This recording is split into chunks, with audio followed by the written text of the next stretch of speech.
Assalamualaikum warahmatullahi ta'ala wabarakatuh.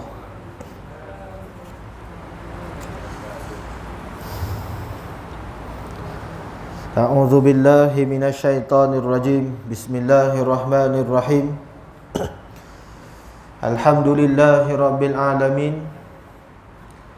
Wassalatu wassalamu ala asyrafil anbiya'i wal mursalin wa ala alihi wa ashabihi ajma'in. Allahumma salli wa sallim ala sayyidina Muhammad wa ala alihi wa ashabihi wa man tabi'ahum bi ihsanin ila yaumiddin. Rabbi shrah li sadri wa yassir li amri wa hlul 'uqdatam min lisani yafqahu qawli. Qalu subhanaka la ilma lana illa ma 'allamtana innaka antal alimul hakim. Alhamdulillah. Yang saya hormati Tuan Pengerusi, yang saya hormati Tuan Imam, Tuan Bilal, Tuan-tuan guru, muslimin muslimat yang dirahmati Allah. Alhamdulillah, syukur kepada Allah Subhanahu wa taala. Allah kurniakan kepada kita nikmat yang bermacam hari ini. Antaranya Allah telah memilih kita untuk sama-sama datang ke rumah Allah. Allah telah memilih kita untuk datang beriktikaf di dalam taman-taman syurga Allah. Alhamdulillah, syukur kepada Allah Subhanahu wa taala. Allah masih beri kepada kita kesempatan untuk sama-sama kita mempertingkatkan lagi amal ibadah kita kepada Allah Subhanahu wa taala. Dan Allah masih memilih kita untuk berada dalam agama Islam. Alhamdulillah.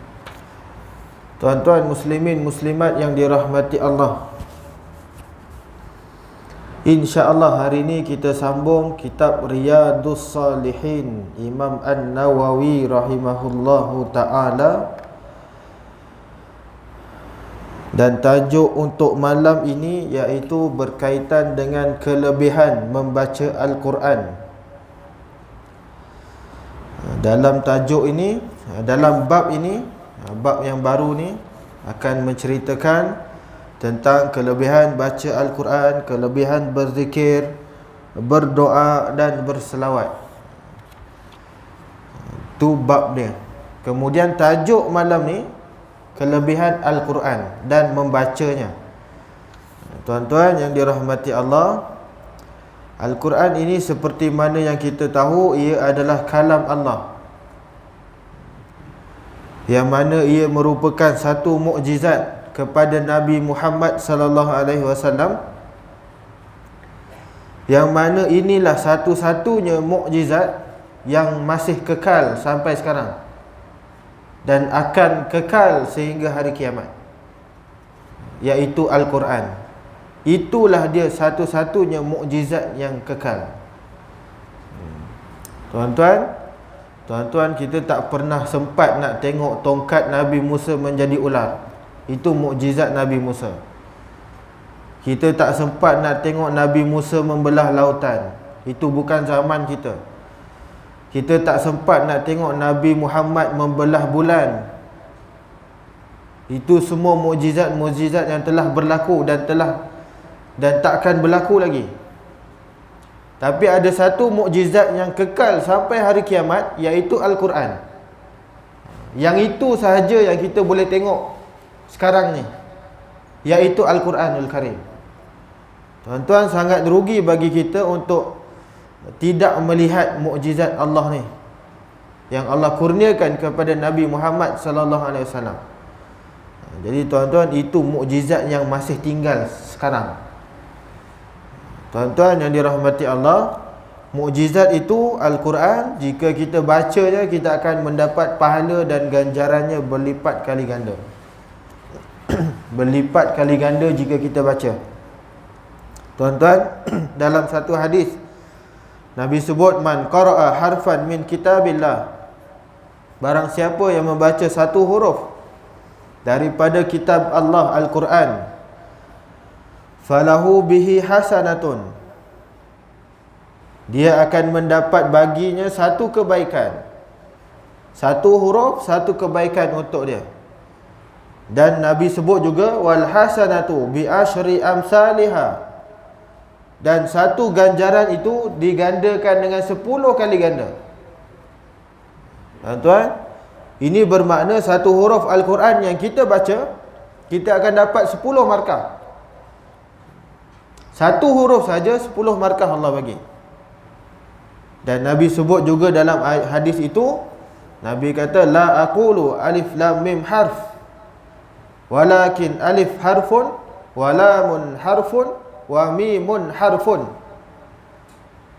Nabi tak kata alif lam mim dalam Al-Baqarah itu satu huruf. Nabi kata alif itu satu huruf, lam itu satu huruf, mim itu satu huruf. Maknanya apa? 3 huruf. Alif lam mim, 3 huruf kita baca, 30 markah kita dapat. Senang-senang saja. Itu baru satu ayat. Kita baca Yasin, berapa huruf? 2. Berapa markah? 20 markah. Lepas tu kita rasa, oh dah cukup banyak lah tu 20. Sadaqallahul azim. Pemalas betul. 20 dah cukup, dia kata. Tambahlah sikit. Tuan-tuan, cuba kira surah Yasin yang kita akan baca malam besok, berapa huruf dia ada. Bila kita tahu, oh banyak rupanya markah aku malam ni, hari-hari kita baca. Tuan-tuan, itu yang Nabi sebut dalam hadisnya, barang siapa yang membaca satu huruf daripada Al-Quran, maka Allah gandakan 10 kali ganda pahala untuknya. Satu huruf 10 markah. Tuan-tuan yang dirahmati Allah, Allah Subhanahu wa taala berfirman dalam satu ayat surah Al-Isra ayat 88. Surah Al-Isra ayat 88. Qul la in ijtama'atil insu wal jinnu ala ay ya'tu bimithli hadzal Qur'an la ya'tuna bimithlihi walau kana ba'duhum li ba'din zahira. Katakanlah kepada mereka, wahai Muhammad, demi sesungguhnya jika sekalian manusia dan jin berkumpul dengan tujuan untuk mendatangkan sesuatu yang serupa dengan Al-Quran, nescaya mereka tidak akan dapat mendatangkannya sama seperti Al-Quran, sekalipun sebahagian mereka menjadi pembantu bagi sebahagian yang lain. Surah Al-Isra ayat 88. Nabi besar khusus 2 surah ni, Al-Baqarah dan Ali Imran. Kenapa? Kerana mereka akan datang di hari kiamat kelak seakan-akan awan atau cahaya matahari ataupun seperti burung. 2 surah ni, Al-Baqarah dan Ali Imran, hari kiamat nanti dia akan datang dalam keadaan seperti awan, seperti matahari cahaya, dan seperti burung. Tuan-tuan, ini bayangan syafaat yang Al-Quran datang, bantuan yang Allah bagi kerana kita baca Al-Quran. Syafaat dia akan datang dalam keadaan awan, seperti cahaya matahari, dan seperti burung. Dan apa yang dibuat, burung itu akan mengelilingi pembacanya. Tuan-tuan yang dirahmati Allah, dalam surah Al-Baqarah yang panjang itu ada beberapa ayat yang kita akan bacakan sebentar ataupun minggu akan datang. Ada beberapa ayat yang disebut sebagai ayat yang paling agung dalam surah Al-Baqarah. Ayat yang paling agung di dalam Al-Quran ada, dan yang mana Nabi sebut dalam hadisnya, siapa yang baca ayat sedemikian dia sudah cukup untuk hari dia itu. Surah Al-Baqarah juga. Jadi sebab itu Nabi kata, bacalah oleh kamu dua surah ni, Al-Baqarah, Ali Imran. Dua surah ni akan datang bagi syafaat kepada kamu di hari akhirat kelak. Tuan-tuan, itu buktinya. Nabi kata jadi syafaat. Kemudian ada juga hadis Nabi sebut, Al-Quran itu akan datang dalam bentuk pakaian. Umpama Nabi sebut, yaji'ul Qur'anu yawmal qiyamati fayaqulu ya Rabbi hallahu fayulbasu tajal karamah. Al-Quran akan datang pada hari kiamat kelak, lalu ia berkata, wahai Tuhanku, pakaikanlah aku kepadanya. Pakaikanlah, maksudnya apa? Seolah-olah seperti pakaian. Al-Quran ini datang kepada orang yang selalu baca dia. Dia kata, ya Allah, pakaikan aku kepadanya. Seolah-olah seperti pakaian. Tuan-tuan, itu hadis Nabi sebut. Kemudian Al-Quran ini kata apa? Ya Allah, tambahkan lagi. Bila dah dipakaikan, Quran disebut lagi, ya Allah, tambahkan lagi. Sebab dia banyak baca aku, tambah lagi. Allah pakaikan. Kemudian ditambahkan lagi, kata Al-Quran, ya Allah, tambahkan lagi, tambahkan lagi. Tuan-tuan yang dirahmati Allah, maka ditambahkanlah bagi setiap satu ayat itu satu kebaikan, kata Nabi. Maka ditambahkanlah satu ayat, satu kebaikan. Tuan-tuan, makin banyak kita baca, makin banyak kebaikan yang kita dapat. Tuan-tuan yang dirahmati Allah, dalam hadis riwayat Imam At-Tirmizi. Sebab itu antara syafaat yang Allah sebut, yang Nabi sebut, berkaitan dengan syafaat Al-Quran. Dan macam-macam lagi syafaat Al-Quran ini. Tuan-tuan yang dirahmati Allah, sebab itu kita perlu dan biasakan baca Al-Quran. Jangan kita tinggalkan satu hari tu kita tak baca Al-Quran langsung. Walaupun satu ayat cukuplah kita baca. Paling tidak baca Al-Quran. Paling tidak. Tuan-tuan, sebab tu kita perlu baca Al-Quran. Apa lagi kelebihan Al-Quran jika kita baca? Tuan-tuan yang dirahmati Allah, dalam satu riwayat mengatakan Al-Quran ini akan menjadi cahaya. Al-Quran akan menjadi cahaya. Satu hari Abu Dzar Al-Ghifari radhiyallahu ta'ala anhu, Abu Dzar ni dia datang jumpa Nabi. Abu Dzar dia datang jumpa Nabi, ya Rasulullah, wasiatkanlah aku, sini, bagi aku nasihat. Kata Abu Dzar. Maka Nabi SAW berkata, alaika bitaqwallah fa innaha ra'sul amri kullahu. Nabi kata pada Abu Dzar, wahai Abu Dzar, nasihat yang pertama, bertakwalah kamu kepada Allah. Kerana takwa itu adalah sebagai ra'sul amru, perkara pokok. Paling penting takwa kepada Allah. Nasihat Nabi kepada Abu Dzar. Kemudian bila Nabi dah sebut macam tu, Abu Dzar kata lagi, ya Rasulullah, ada tak nasihat lain? Sebab yang ni aku dah tahu. Yang lain, tuan, perkara pertama yang biasa Nabi nasihat adalah takwa. Nabi akan nasihat kepada sahabatnya, takwa kepada Allah. Itu biasa satu.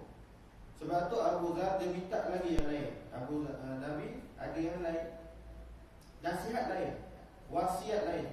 Maka Nabi pun sebut, qala alaika bi tilawatil Quran. Wahai Abu Dzar, hendaklah engkau membaca Al-Quran. Banyakkanlah kamu baca Al-Quran, wahai Abu Dzar. Fa innahu nurul laka fil ardi wa zuhrul laka fis sama. Kata Nabi, banyakkan kamu baca Al-Quran, kerana Al-Quran itu adalah cahaya bagi kamu di muka bumi dan bekalan untuk hari akhirat. Al-Quran cahaya di kita waktu hidup, bekalan untuk hari akhirat. Itu pesan Nabi Nuh kepada Abu Dzar Al-Ghifari. Al-Quran jadi apa? Cahaya kita waktu hidup, bekalan untuk di hari akhirat. Tuan-tuan yang dirahmati Allah, itu pesanan kepada Abu Dzar. Sebab tu Al-Quran itu dia jadi cahaya, dia jadi petunjuk. Sebab tu tuan-tuan yang dirahmati Allah, bila kita baca Al-Quran ini, dia akan jadi apa? Panduan dalam hidup. Kita beli kereta, dia ada buku manual. Kita beli telefon, dia ada buku manual. Kalau kita tak tengok buku manual, kita tak tahu apa nak buat. Beli telefon baru, macam mana nak buka ni? Yelah tak pernah beli. Beli telefon, mana nak tekan ni? Pusing-pusing. Buka buku manual. Oh, dekat sini rupanya. Beli kereta baru. Kereta sekarang tak ada kunci. Kereta sekarang kebanyakannya tak ada kunci. Tak pernah beli, masuklah. Kunci mana kunci? Kunci mana kunci? Kita minta dekat tuan kedai. Kunci mana kunci? Tak tahu nak start kat mana. Jenuh tekan kat sini steering, tekan dekat radio, tekan dekat wiper, tak start. Buka buku manual. Oh, dekat butang ni rupanya. Sebab tu kita perlukan panduan. Dalam hidup, panduan kita apa? Al-Quran. Macam mana nak buat ni? Buka Al-Quran. Apa cara penyelesaian dia? Baca Al-Quran. Tuan-tuan, sebab tu Nabi sebut dalam hadisnya, hadis daripada Jabir radhiyallahu taala anhu, Nabi kata apa? Man ja'alahu amamahu qadatu ila al-jannah wa man ja'alahu khalfa zahrihi sabaqahu ila an-nar. Nabi kata apa? Siapa yang meletakkan Al-Quran sebagai panduan hidup dia, dia letakkan Al-Quran di hadapannya. Apa benda yang dia nak buat, dia akan tengok Al-Quran, panduan dia. Dia letak dekat depan. Bukan letak saja-saja, letak, baca dan faham, amalkan. Dia jadikan Al-Quran itu amalannya. Maka Nabi sebut qadahu ilal jannah. Maka Al-Quran itu akan bimbing dia, pandu dia ke syurga Allah. Al-Quran akan bawa dia ke syurga. Dengan syarat apa? Kita letak Al-Quran itu sebagai driver. Letak dekat depan, panduan.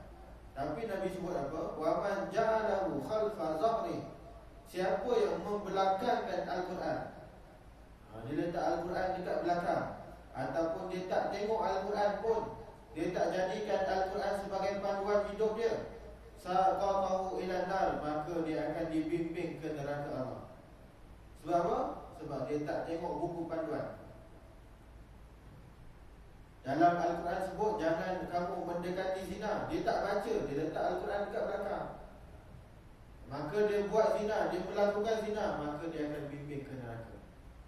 Sebab apa? Sebab dia tak tengok buku manual. Hidup ni, dia tak tengok buku manual, salah, maka hidup akan sesat.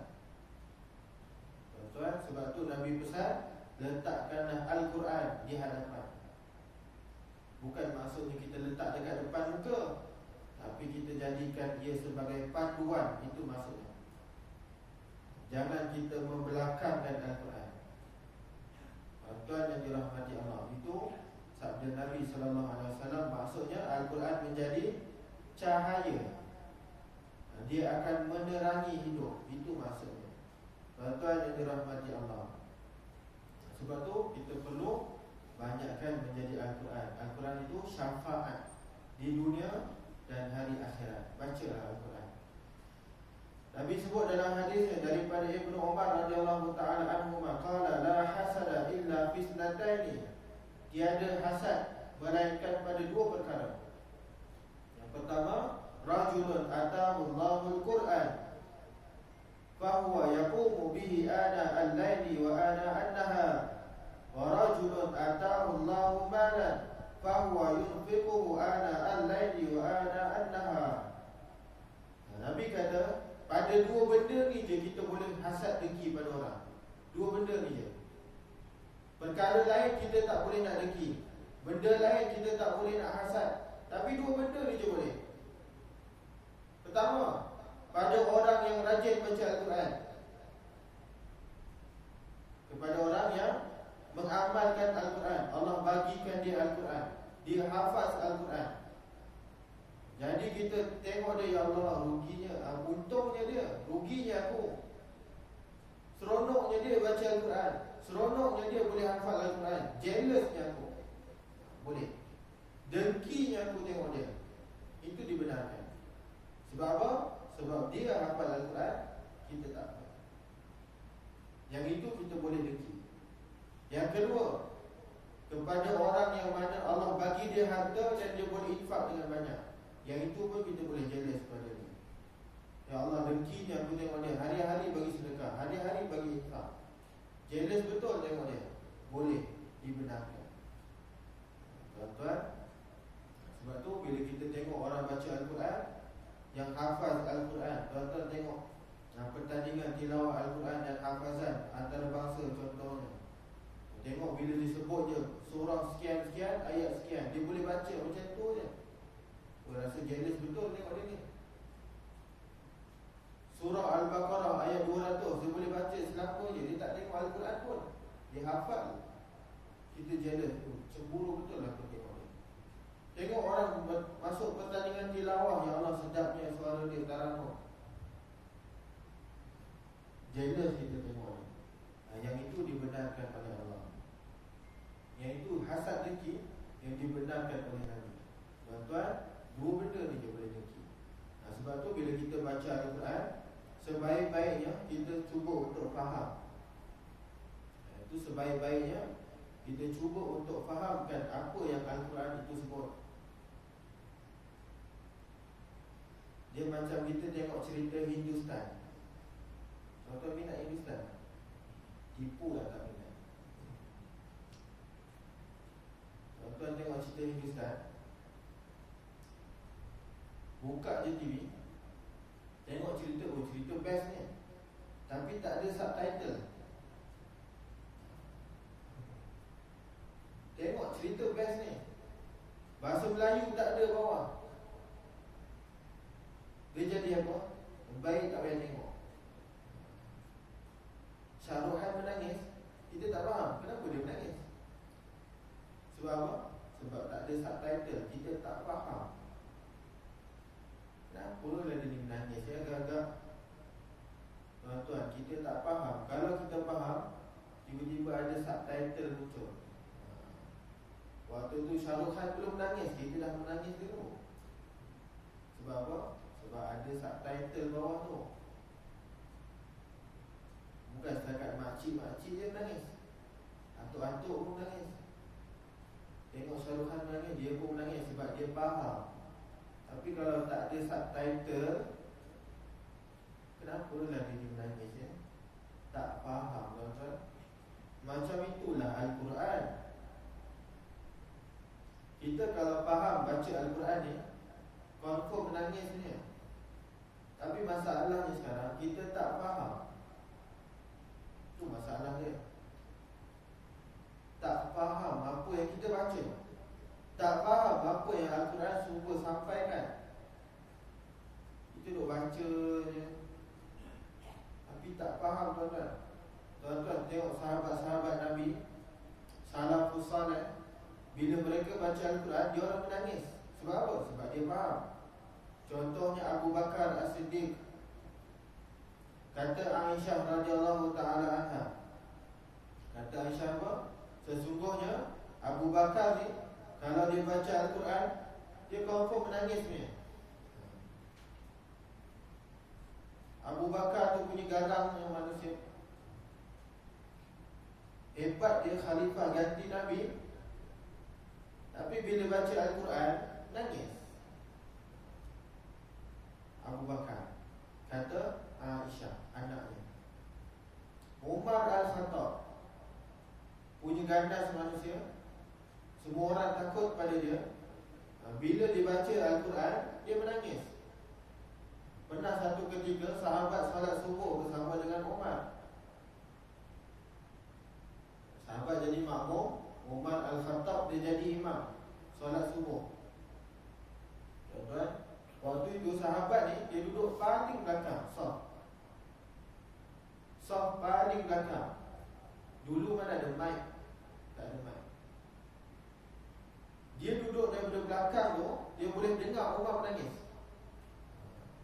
Sampai teresak-esaknya Umar menangis apabila baca Al-Quran. Tuan-tuan, surah apa yang dibaca waktu tu? Dia katakan dalam waktu itu Umar membaca surah Yusuf ayat 86. Surah Yusuf ayat 86. Ayat tu sebab apa? Qala innama ashku basi wa huzni ila Allah. Apa maksud dia? Sesungguhnya hanyalah kepada Allah aku mengadukan kesusahan dan kesedihanku. Masya Allah, menangis Umar. Umar menangis, dengar sampai belakang. Dia punya teresak-esak tu, dengar sampai belakang. Surah Yusuf ayat 86. Tuan-tuan, Umar punya gangster pun menangis baca Al-Quran. Kita gangster kampung je, baca Al-Quran selapa tak menangis. Sebab apa? Tak faham. Tuan-tuan, itu contoh Umar Al-Khattab.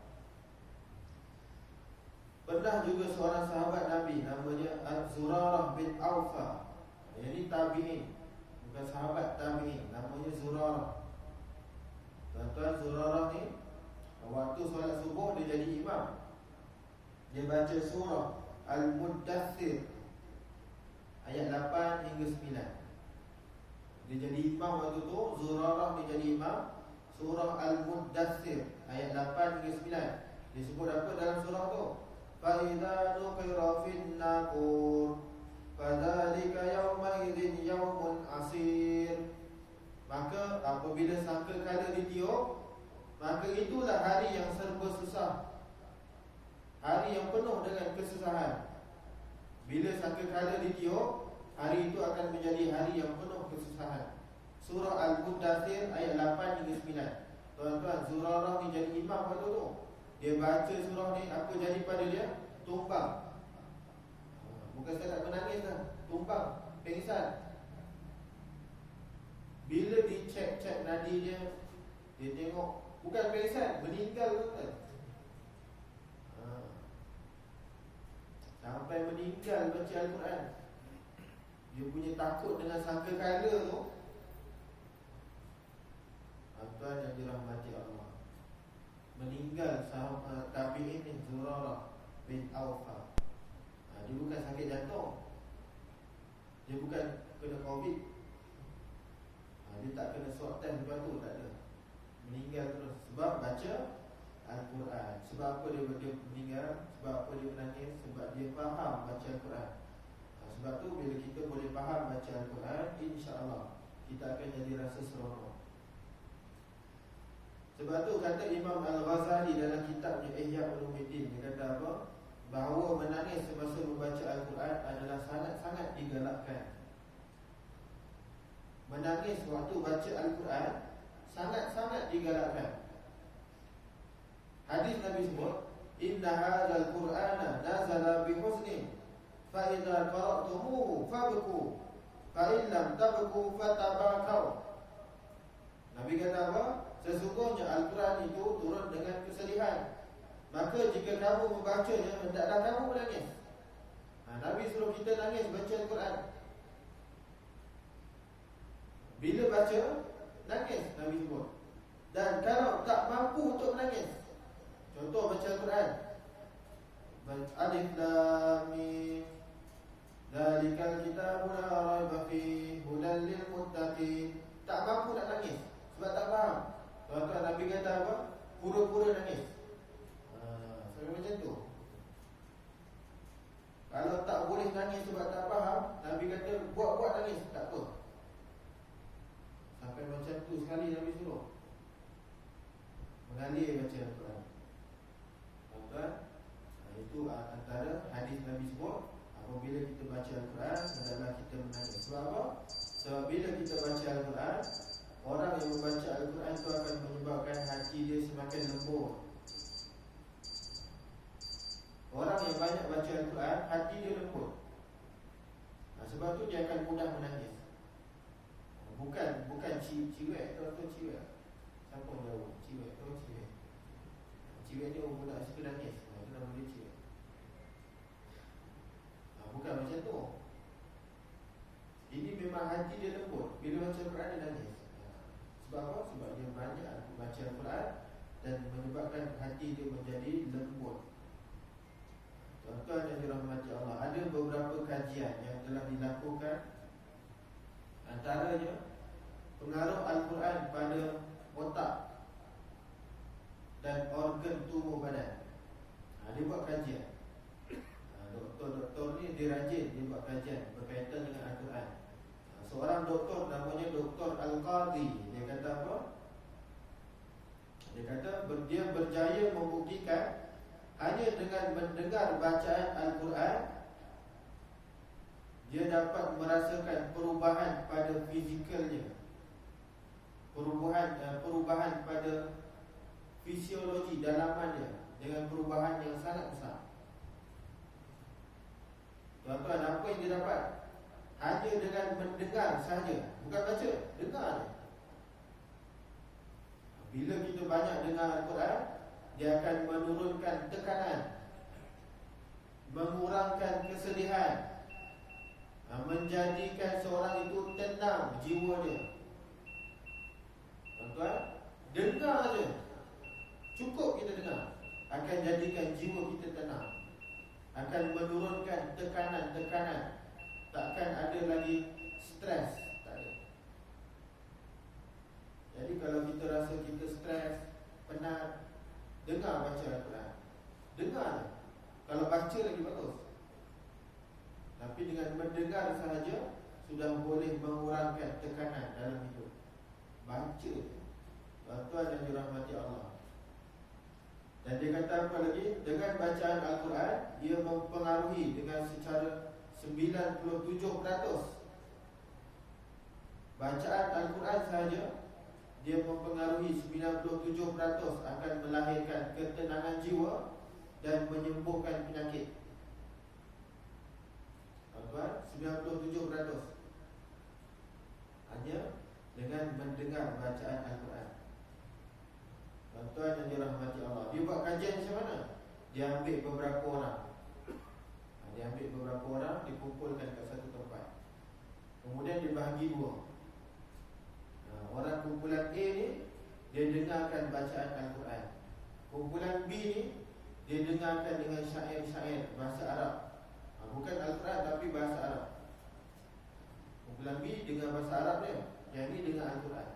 Tuan-tuan, perubahan pada kumpulan yang ni 65% dia kata kumpulan ni dia mendapat ketenangan jiwa. Ni yang baca Al-Quran ni, dengar Al-Quran. Tuan-tuan yang dirahmati Allah, bukan itu saja. Yang ni doktor Arab, dia buat kajian. Ada juga seorang doktor Melayu namanya Dr. Nur Hayati. Dr. Nur Hayati dia buat apa? Dia buat kajian pengaruh Al-Quran terhadap bayi. Pengaruh Al-Quran terhadap bayi. Dia buat satu penyelidikan yang mana bayi yang berusia 48 jam, 2 hari, baru lahir 2 hari, 48 jam, yang diperdengarkan dengan ayat-ayat Al-Quran. Dia baru 2 hari ni, 2-3 hari, 48 jam ni. Kemudian didengarkan dia dengan ayat-ayat Al-Quran. Bayi itu menunjukkan respon. Respon dia apa? Senyum. Dan bayi itu menjadi lebih tenang. Kata doktor, bayi kita dengarkan dia baca Al-Quran, dia akan jadi seronok, dia akan senyum dan dia akan jadi tenang, menunjukkan ketenangan pada bayi itu.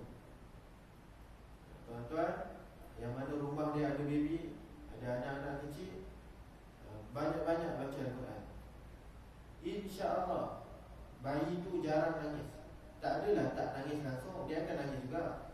Sebab dia nak susu, dia nak mengamuk sikit, nak tidur dan sebagainya, dia sakit perut, dia nangislah juga.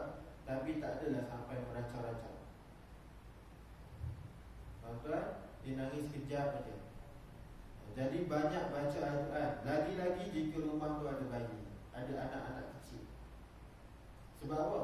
Sebab anak-anak kecil, bila daripada kecil dia dengar baca Al-Quran, hati dia akan jadi lembut. Hati dia akan jadi lembut, tuan-tuan. Mempengaruhi akal dia. Hari-hari dia baca. Tuan-tuan, sekarang ni kita tak payah baca Al-Quran pun. Kalau rasa kita tak sempat baca 24 jam, sekarang ni dah ada dah satu alat yang mana kita pasang je, lepas tu kita tekan, hidup dah dia. Ada apa nama alat tu? Kita tak sempat baca 24 jam, kita baca sekejap je. Selebihnya kita buka ayat tu, untuk benda tu, alat tu.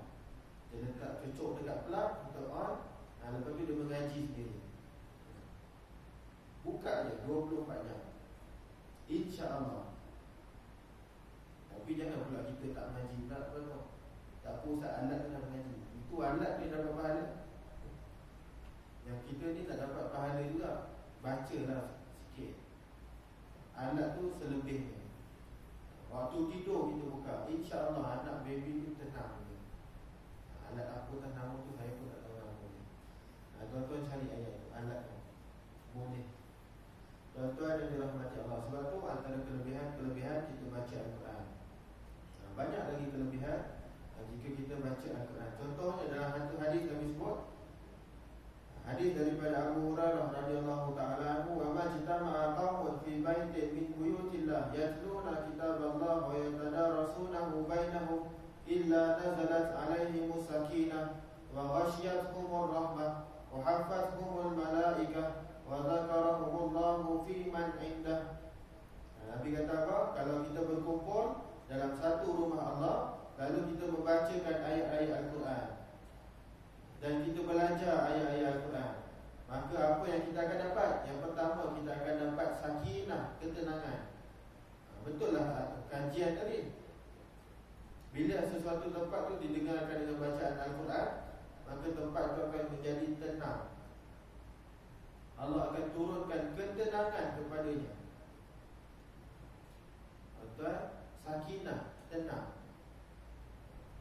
Kemudian Nabi sebut apa? Wa ghasyiyatuhumur rahmah, dan rahmat akan meliputi mereka. Kasih sayang. Kita buka Al-Quran dalam rumah, kita rajin baca Al-Quran dalam rumah, akan diliputi kasih sayang sesama keluarga. Itu kunci dia. Nak dapat keluarga bahagia, buka Al-Quran, baca Al-Quran sama-sama. Allah akan turunkan rahmah, kasih sayang. Wa hafathumul malaikah, dan malaikat akan menaungi mereka. Malaikat akan menaungi mereka. Wa dzakarallahu fi man indah, dan Allah akan menyebut mereka di hadapan para malaikat di sisi Allah.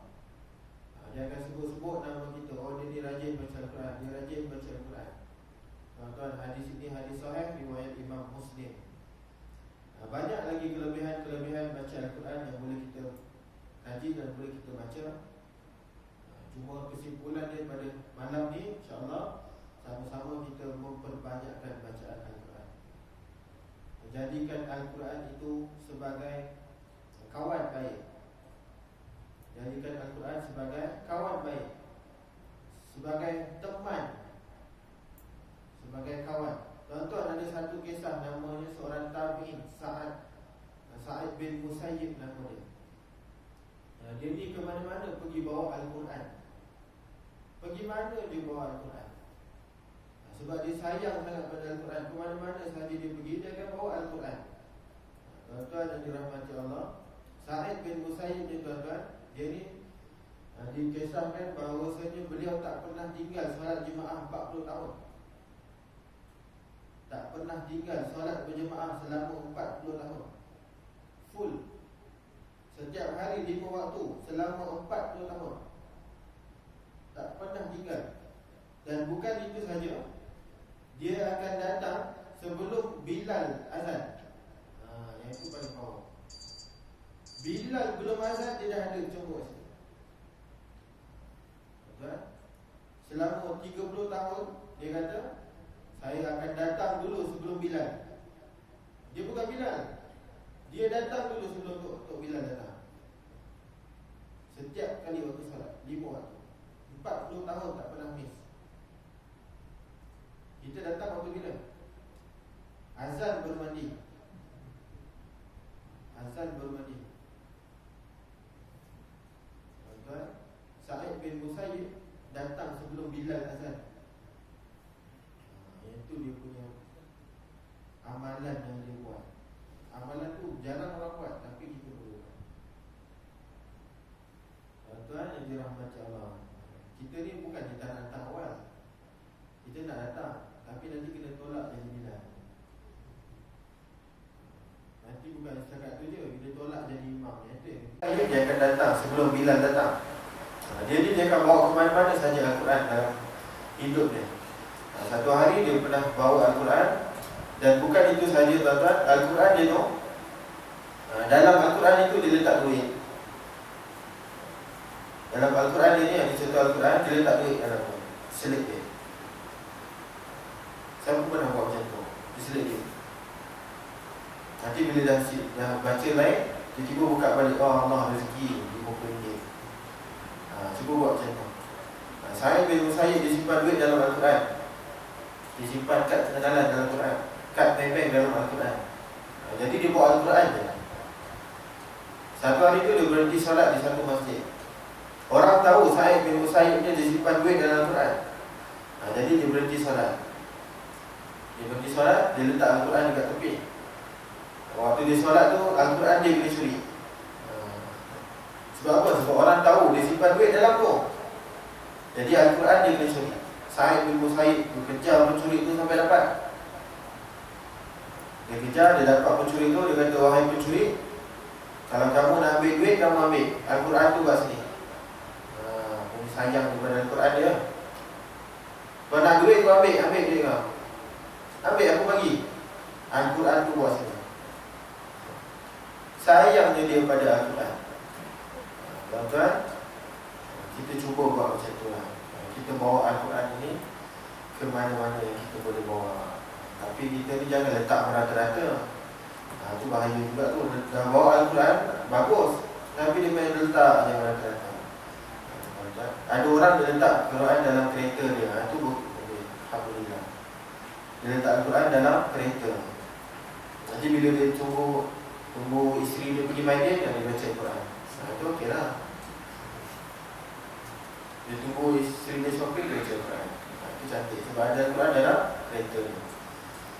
Wallahu'alam. InsyaAllah minggu akan datang kita akan sambung kelebihan ayat dalam Al-Quran. Ada ayat-ayat yang saya sebut hari itu, ada kelebihan dia. Yang mana kalau kita amalkan, insyaAllah kita akan dapat ganjaran dan kelebihan yang Nabi sebut dalam hadis itu. InsyaAllah kita akan sambung minggu akan datang. Wallahu ta'ala alam. Yang baik datang daripada Allah, yang lemah, yang kurang datang pada saya sendiri. Aqulu qawli hadza wa astaghfirullahal azim li wa lakum wa billahi taufiq wal hidayah. Assalamualaikum warahmatullahi wabarakatuh. A'udzu billahi minasy syaithanir rajim. Bismillahirrahmanirrahim. Alhamdulillahirabbil alamin. Wassalatu wassalamu ala asyrafil anbiya wal mursalin wa ala alihi wa sahbihi ajma'in. Allahumma rzuqna mutaba'ati Nabi sallallahu alaihi wasallam awalan wa akhiran wa zahiran wa batinan wa qalan wa fi'lan wa ibadatan wa amalan salihan. Allahumma faqihna fid din wa allimna ta'wil. Rabbana atina fid dunya hasanah wa fil akhirati hasanah wa qina adzabannar.